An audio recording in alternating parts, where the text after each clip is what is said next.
కోనసీమ జిల్లా అల్లవరం మండలం ఓడల రేవు నుంచి సముద్రంలో చేపల వేటకు వెళ్లి ఆచూకీ కోల్పోయిన 7 మత్స్యకారులు సురక్షితంగా బయటపడ్డారు. పశ్చిమ బెంగాల్ తీరంలోని శంకర్పూర్ సమీపంలో మత్స్యకారుల బోట్ను గుర్తించి వారిని రక్షించారు. ఈ వార్తపై ముఖ్యమంత్రి చంద్రబాబు నాయుడు హర్షం వ్యక్తం చేశారు. మత్స్యకారుల ఆచూకీ కోసం నిరంతరం శ్రమించిన గాలింపు బృందాలు, అధికార యంత్రాంగాన్ని సీఎం అభినందించారు.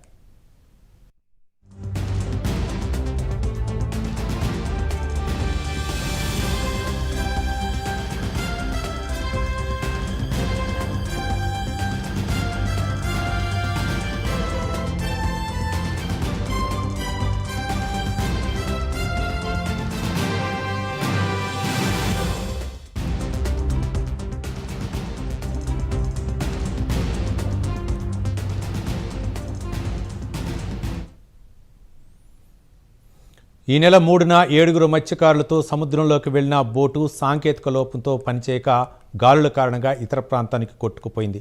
నిర్ణీత సమయానికి తిరిగి రాకపోవడంతో సీఎం చంద్రబాబు నాయుడు ఈ ఘటనను అత్యంత ప్రాధాన్యంగా తీసుకుని అధికారులను అప్రమత్తం చేశారు. Navy, coast guard, central marine విభాగాలతో సమన్వయం చేస్తూ గాలింపు చర్యలు చేపట్టారు. సీఎం స్వయంగా 3 సార్లు సమీక్షించి రెస్క్యూ ఆపరేషన్ వివరాలను తెలుసుకున్నారు.